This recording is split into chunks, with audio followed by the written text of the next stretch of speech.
Amen. Ang pagkapala ng ating Panginoong Jesucristo, ang pag-ibig ng Diyos Ama, ang bagay pagkaisa ng Espiritu Santo, naway sumayin niyong lahat. At sumayin.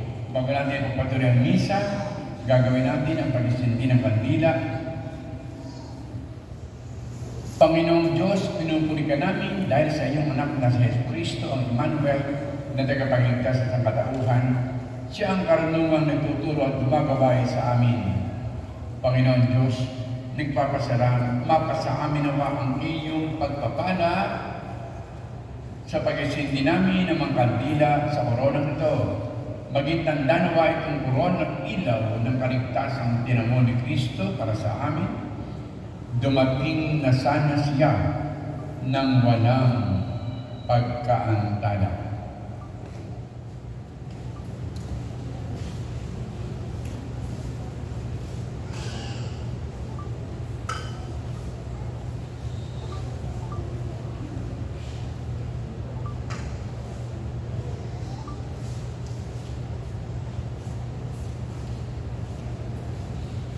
Dakilang Ama, sa pagsisimula na aming paglalakbay, ngayong panahon ng Adbyento, sinindihan namin itong kandila ng pag-asa.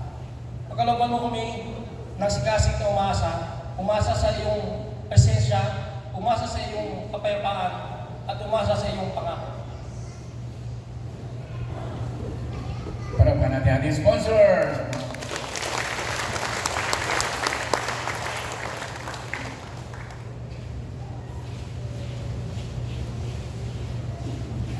Unang linggo ng Adbyento, unang araw ng Disyembre, anniversary natin lahat. Happy anniversary! Pati natin ang bawat isa. Happy anniversary! Pati natin ang bawat isa, mga kapatid. Let's welcome. Yes. Batiin natin si Lord. Lord, happy anniversary. Nagilang shepherd. Happy anniversary. Patuloy tayo lamang sa Diyos sa ating mga intensyon, yung natin yung mga yung pinagdala sa ating group chat, lahat ng ating intensyon, yung mga may birthdays ngayong December. Of course, with the Lord, we will be celebrating His birthday. Ngayong araw na ito, mga kapatid, ang buong Disyembre, ito po ay ang intensyon ng ating Santo Papa ay for the pilgrims of hope. Dahil sa next year ay Great Jubilee Year 2025. Alam niyo, every 25 years, 50 years, 100 years, ang tawag po dyan ay Jubilee Year. Linggo ng pagpapala. At umpisahan ang Jubilee Year sa December 24. Yeah. Pupunta kami sa Rome. Sumama kayo. Kita sama tayo. Sama tayo. Let's enjoy the Jubilee Year. Pag-isa-isa lang yan. Kano kaya? After 25 years, patay na tayo na. Kami mga maedad. Ngayong araw, yung song intention natin sa Papa ay paglalakbay patungo sa dakilang taon ng jubileo. Ngayong araw din ito is World Day of Prayer para sa ating mga may kapansanan. Ngayon ang tawag sa kanila ay disabled people. Ayoko nang disabled. Para sa akin ay differently abled people. Differently abled. Kasi meron silang kakayahan na hindi natin kaya. Amen. Merong mga tao na bulag pero ang galing tumugtog. Di po ba? Pero wala pa meron silang pilay. Isang paa, ang galing sumayaw. Kaya differently abled people. Ngayon din po ay National Sunday for those who are suffering from AIDS. AIDS Sunday ngayon. Kaya maraming pinagdiriwang itong December 1. At, siyempre, anniversary ng ating SLS. Shepherds of the Lordship family. Mga kapatid, tinipon tayo, pinakalimutan ka ng Diyos, kaya lumunod tayo sa mawayang Panginoon ng papatawad ng lubos. Sinugod tagapagligtas sa mga nagsisisi, Panginoon, kaawaan mo kami. Panginoon, kaawaan mo kami. Dumating na tagapaganya yung mga makasalanan magsisi, Kristo, kaawaan mo kami. Kristo, kaawaan mo kami. Nakalungkot ka sa kanan ng Diyos Ama para ipamagitan kami, Panginoon, kaawaan mo kami. Panginoon, kaawaan mo kami. Kawaan tayo ng makapangyarihan Diyos, patawarin tayo sa ating mga kasalanan, at patnubayan tayo sa buhay na walang hanggan. Amen. Manalangin tayo.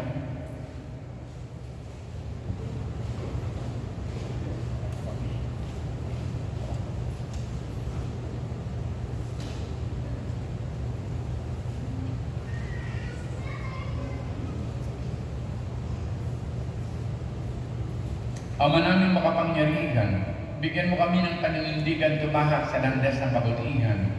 Sa pagdating ni Kristo, makasalubong nawa kami may mabubuting gawa. Upang kapiling niya sa gawing kanan, kami ay makapisan sa iyong pinaghaharian. Sa pamagitan niya kasama ng Espiritu Santo, magpasawalang hanggan. Amen. Magsiupo po tayo lahat at pakinggan natin ang pagpapahayag ng salita ng Diyos.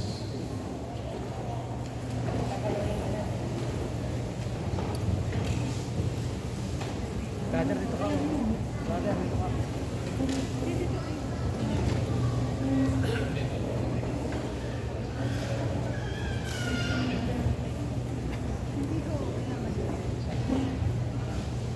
Brother, dito ka. Kasi sick lang yun. Talaga si Father. Pagbasa mula sa aklat ni Propeta Jeremias. Sinabi pa ng Panginoon, dumarating na ang araw na tutuparin ko ang aking pangako sa Israel at Judea. At sa panahong iyon, pasisibulin ko ang matuwid na sanga ni David. Pahiranin niya ang katarungan at ang katuwiran sa buong lupain. Sa mga araw ring iyon, maliligtas ang mga taga-Juda at mapayapang mamumuhay ang mga taga-Jerusalem. At sila'y tatawagin sa pangalang ito, ang Panginoon ang ating katuwiran. Ang salita ng Diyos. Salamat sa Diyos.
Tagapagligtas ko sa'y nasama.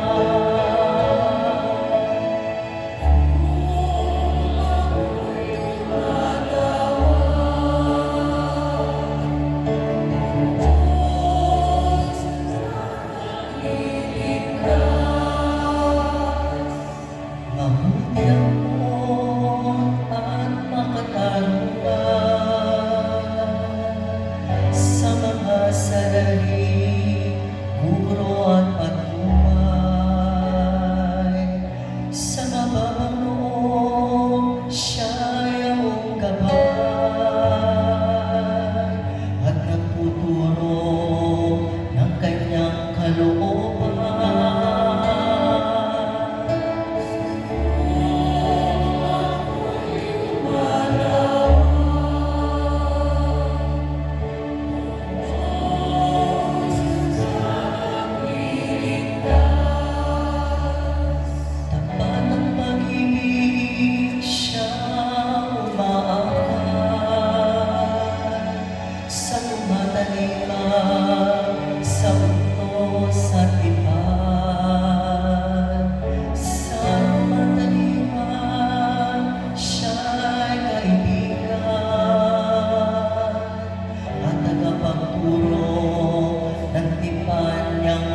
Ikalawang pagbasa. Pagbasa mula sa sulat ni Apostol San Pablo sa mga taga-Thessalonica. Mga kapatid, palaguin nawa at pag-alabin ng Panginoon ang inyong pag-ibig sa isa't isa at sa lahat ng tao, tulad ng pag-ibig namin sa inyo. Kung ito ang mangyayari, palakasin niya ang inyong loob. Sa gayoy, kayo'y mananatiling banal at walang kapintasan sa harap ng ating Diyos at Ama hanggang sa muling pagdating ng ating Panginoong Yesus, kasama ang mga hinirang niya. Isa pang bagay ang ipinapayo namin sa inyo sa pangalan ng Panginoong Yesus. Sana'y lalo pang pagbutihin ninyo ang pamumuhay ninyo ngayon. Pamumuhay na ayon sa inyong natutuhanan sa amin upang kayo'y maging kalugod-lugod sa Diyos. Batid namin ninyo ang mga aral na ibinigay namin sa inyo buhat sa Panginoong Yesus. Ang salita ng Diyos. Salamat sa Diyos. Magsinta rin dito.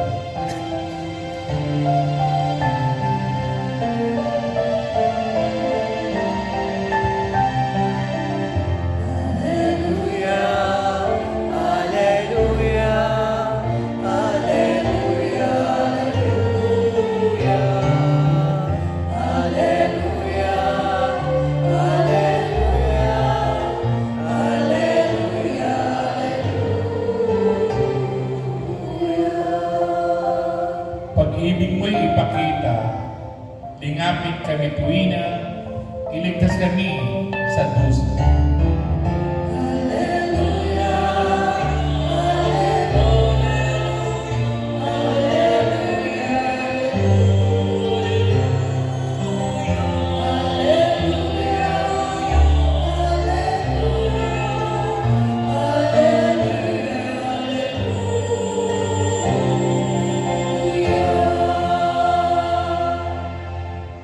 Sumayo ang Panginoon. At sumayo. Ang mabuting balita ng Panginoon ayon kay San Lucas. Papuri sa iyo, Panginoon.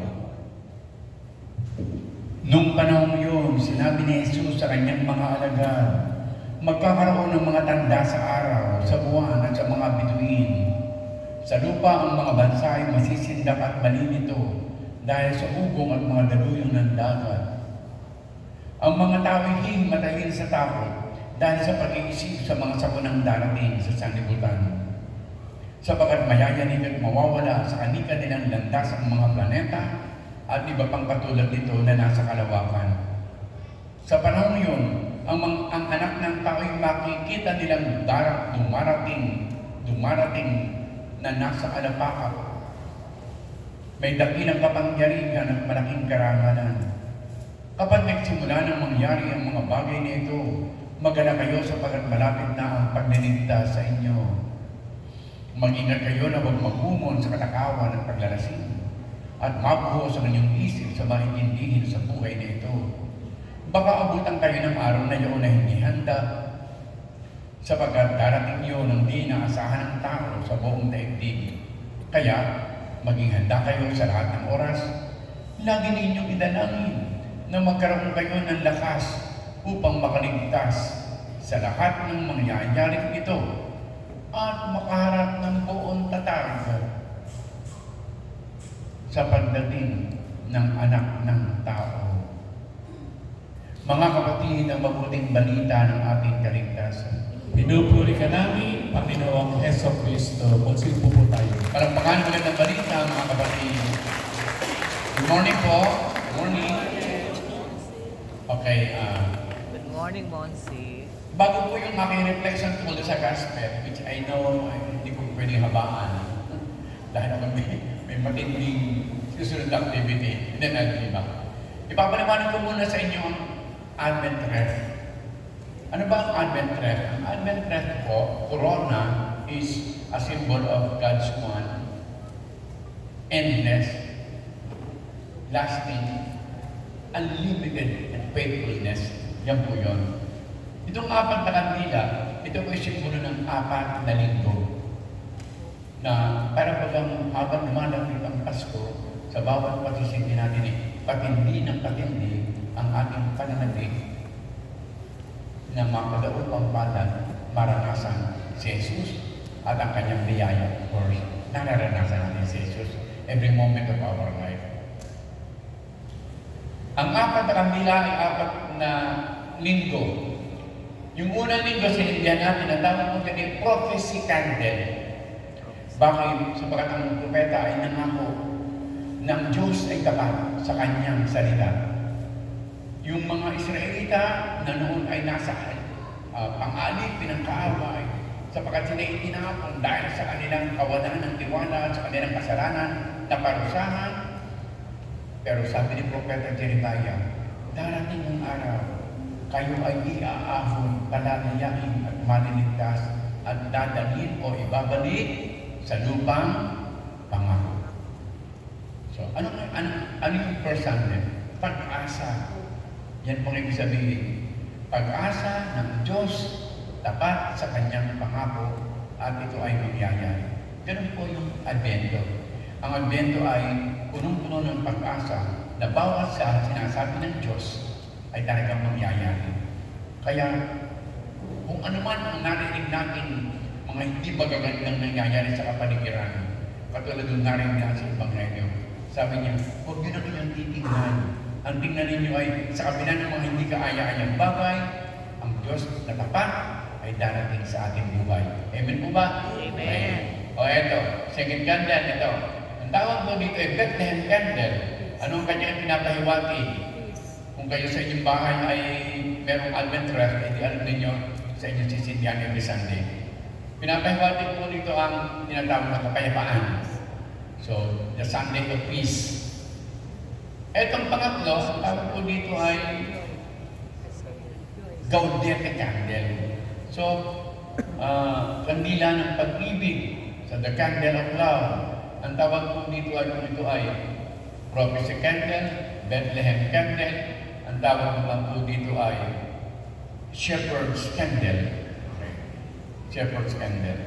At itong panguli, ito po ay nagsisimbolize ng pag-ibig. Ang tawag ay angel's candle. Prophecy, Bethlehem, shepherd, Angels. angel's candle. Okay? Hope, peace, Joy. joy, and love. Okay na ba? Okay, yun na po, sir. Tama. Okay po ba naman? Hindi. Ang Advent ay panahon ng pagdating o paghahanda sa darating. At pagkat may dadating, hindi may hinihintay. Hihintay natin. At paano ang paghihintay? Hindi puno ng pag-asa. Huwag kang maghintay kung wala kang pag-asa. Kaya ikaw ay naghihintay dahil umaasa ka. Sa kumbento, meron akong isang bata. May hindi na ugali. Pero ang tindi ng aking pag-aalaga, ang pakikisama. Sabi ng iba, bakit pinag-aaksayahin niyo ng panahon niya? Isa lang ang sagot ko. Kasi umaasa akong siya ay magbabago. Pag walang pag-asa, ay wala na kumilos. Kasi hindi mangyayari. May pag-asa. May pag-asa tayong uunlad. May pag-asa tayong dadami. May pag-asa tayong magiging matatag. May pag-asa tayo na ang ating SLS community ay magiging instrumento ng buong simbahan sa paglago at pag-unlad ng pananampalataya. Amen po ba? Amen. Sa iyo po yan. At sa ating paghihintay, kasi meron pinapagawa ang Diyos. Ay itong gospel may babalitin lang po ako. Ang sabi niya, huwag kayong mahirapi. Huwag kayong complacent. Huwag kayong pabaya. Huwag kayong taken for granted ang maraming bagay. Kung ano ang pwede natin magawa ngayon na mabuti para pinulugod ng Diyos at sa kabutihan natin ang ating kapwa, gawin na natin. Ay di gawin na. Huwag tayong mawawala ng pasensya. Huwag tayong mawawala ng tiyaga. Pangatlo ay, sabi ni Jesus, darating ang mga bagay na hindi nyo inaasahan kung kailan.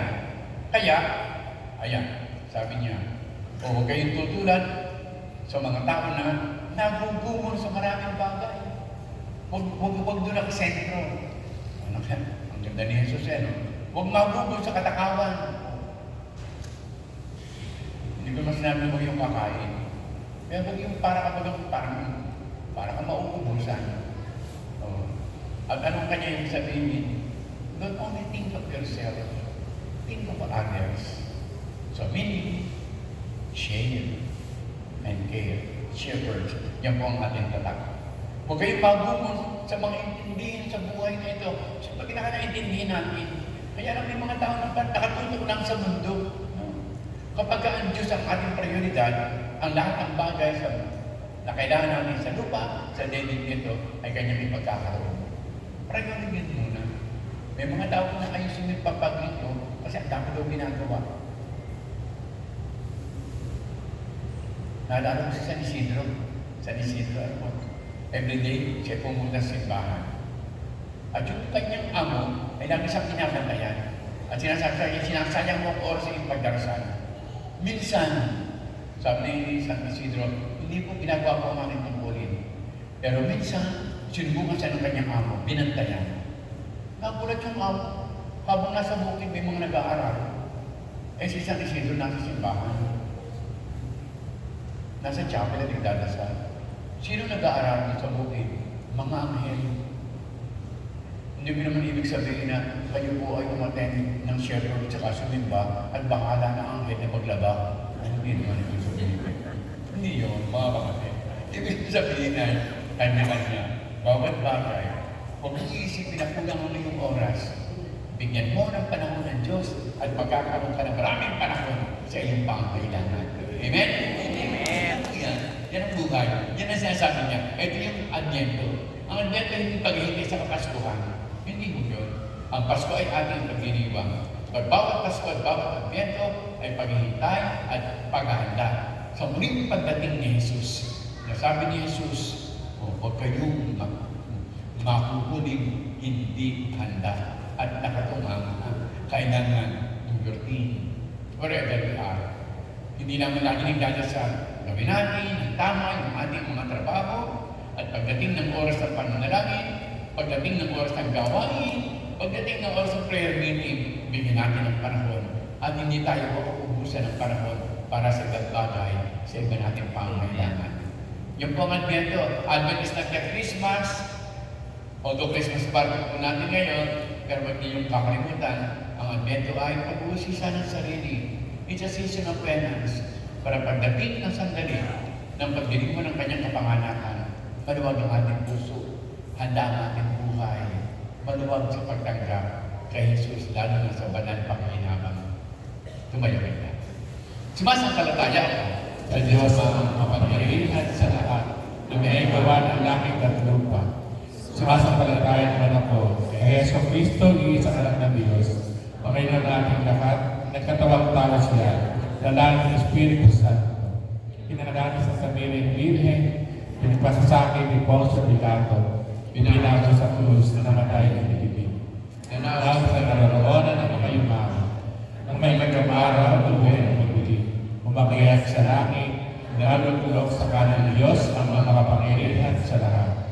Doon nagmumula paririto at umupo sa mga nabubuhay at namatay na tao.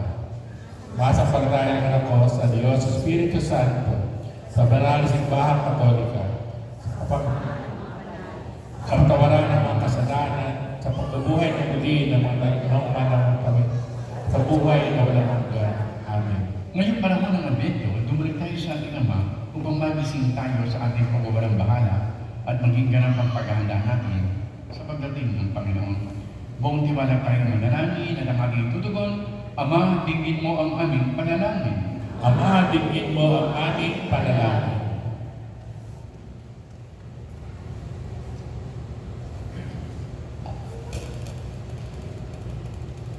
Gabayan nawa tayo na ang mga pinuno ng simbahan, ang buong sambayang Kristiyano ngayong Advento upang maging mas makabuluhan ang paghahanda sa pagdating ng Panginoon. Manalangin tayo. Ama, dinggin mo ang aming panalangin. Maging matapat at matuwid nawa ang mga pinuno ng mga bansa sa kanilang tungkulin paglilingkuran ang kanilang mga nasasakupang mamamayan. Manalangin tayo. Ama, tingin mo ang aming panalangin. Madama nawa ng mga may sakit, mga nawawalan ng pag-asa, at mga naghihikaos ang pagdamay at paghilom ng Panginoon. Manalangin tayo. Ama, tingin mo ang aming panalangin.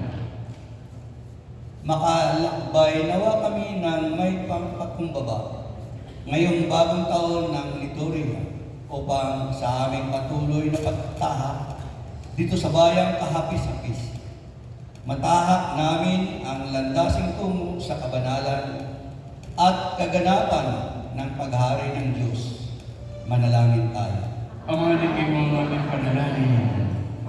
Maging masaya nawa sa piling mo ang mga kapatid naming namayapa at magkamit nawa sila ng kapatawaran ng kanilang mga kasalanan. Manalangin tayo. Ama, tingin mo ang aming panalangin. Sa ilang sandali ng katahimikan, itaas natin sa Diyos ang ating pansariling kahilingan. Gayon din ang mga taong lubos na nangangailangan ng ating panalangin. Manalangin tayo. Ama, tingin mo ang aming panalangin. Ang indisyon na lahat ng mga birthday celebrants, wedding anniversary celebrants, lahat ng mga mag-aalay, mas pasanawangin yung mga indisyon, ang mga batang narito, mga kabataan, batas have said, those who are differently able people and victims of AIDS, lahat sila ating iniluluhog sa banal na misa. Ama namin Diyos, tingin mo ang panalangin ng iyong bayan. Puspusin mo ng kaganakan, pag-asa at pag-ibig ang aming mga puso upang madama naming tunay na sumasampalataya, upang madatnan kaming tunay na sumasampalataya sa Yesu Kristong anak mo at aming Panginoon. Amen. Magsiupo po tayong lahat.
ating pagdiriwang ay kalugdanan niyo sa mga makapangyarihan. Tanggapin nawa ng Panginoon ito paghahain sa iyong mga kamay, sa kapurihan niya at karangalan, sa ating kapakinabangan at sa buong sambayan niya banal. Ama namin ibigha, tanggapin mo ang aming mga alay na ikaw rin ang nagbigay. Magdulot nawa ito ng gantimpalang kaligtasan na ngayong pamanay amin ang pinakikinabangan. Sa pamagitan ni Yesu Cristo kasama ng Espiritu Santo, magpasawalang hanggan. Amen. Sumainyo ang Panginoon At sumayin itaas sa Diyos sa inyong mga puso at diwa. itinaas na namin sa Panginoon. Pasalamatan natin ang Panginoong ating Diyos. Harapan na siya ay pasalamatan. Ama naming makapangyarihan, tunig ng marapat na ikaw ay aming pasalamatan.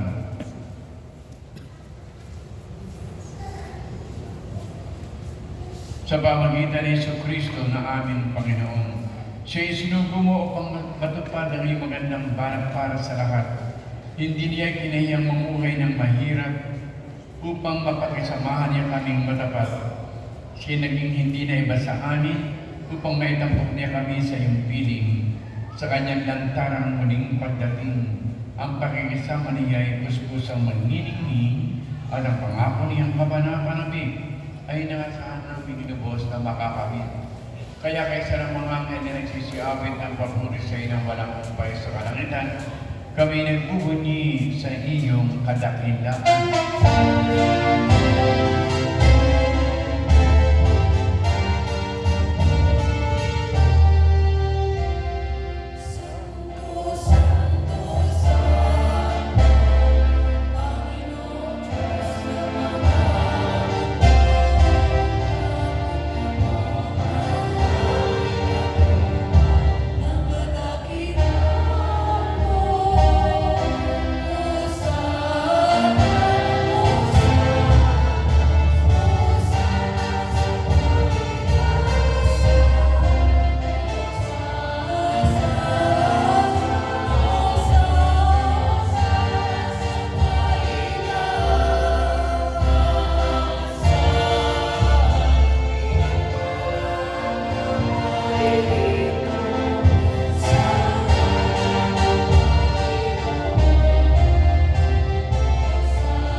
Kahit sa pamagitan na iyong Espiritu, kami mong banal ang mga kaloob na ito upang para sa amin ay maging katawan ng tugo ng aming Panginoong Jesucristo.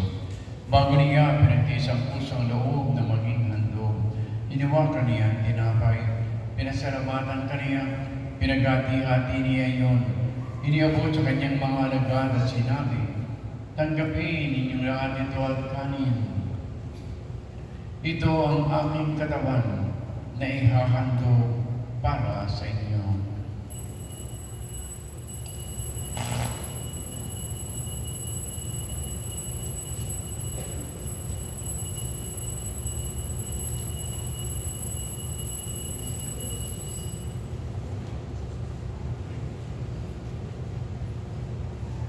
Gayun din naman ang matapos ang hapunan nawa kaniyang kalis, muli kaniyang pinasalamatan.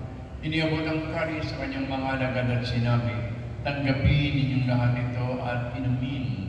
Ito ang kalis ng aking dugo ng bago at walang hanggang tipan. Ang aking dugo ay bubuhos para sa inyo at para sa lahat. Sa kapagpapatawad ng mga kasalanan, gawin ninyo ito sa pag-aala-ala sa akin.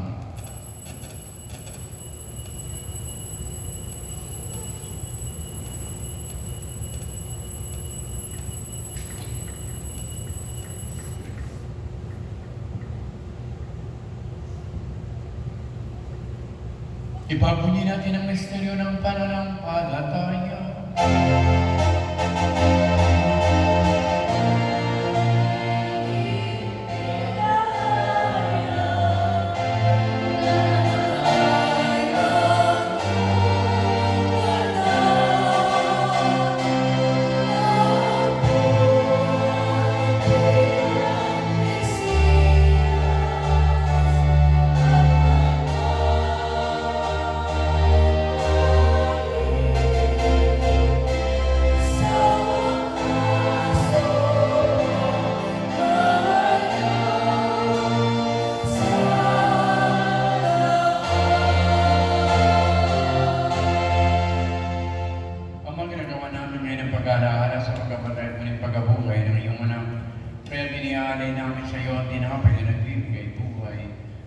isa nagkakaloob ng kaligtasan.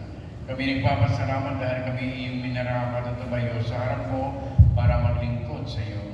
Sinasamo namin kami magsasalo-salo sa katawan ng dugo ni Kristo ay mabuklod sa pagkakaisa sa pamamagitan ng Espiritu Santo.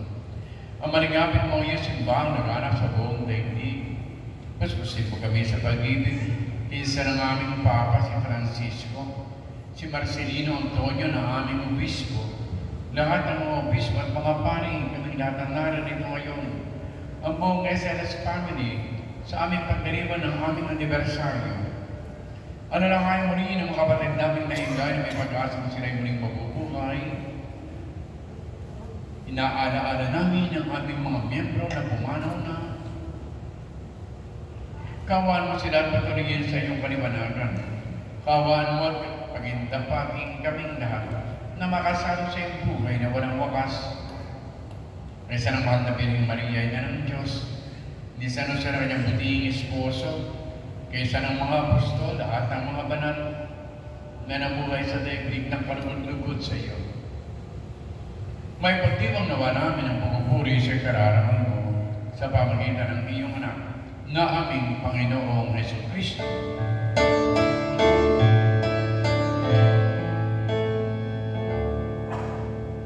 Sa pamamagitan ni Kristo,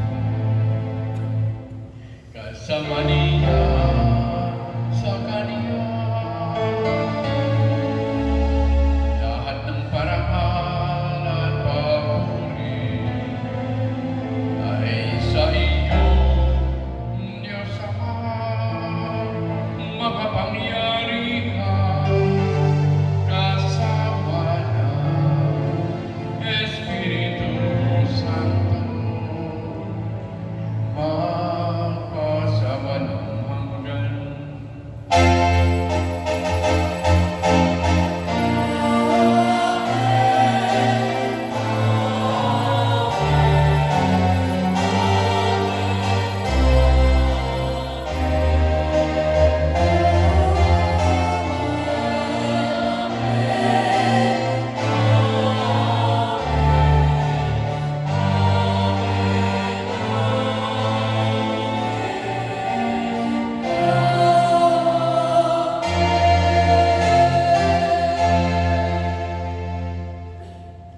Buong tiwala at pananalig natin awitin ang Ama namin.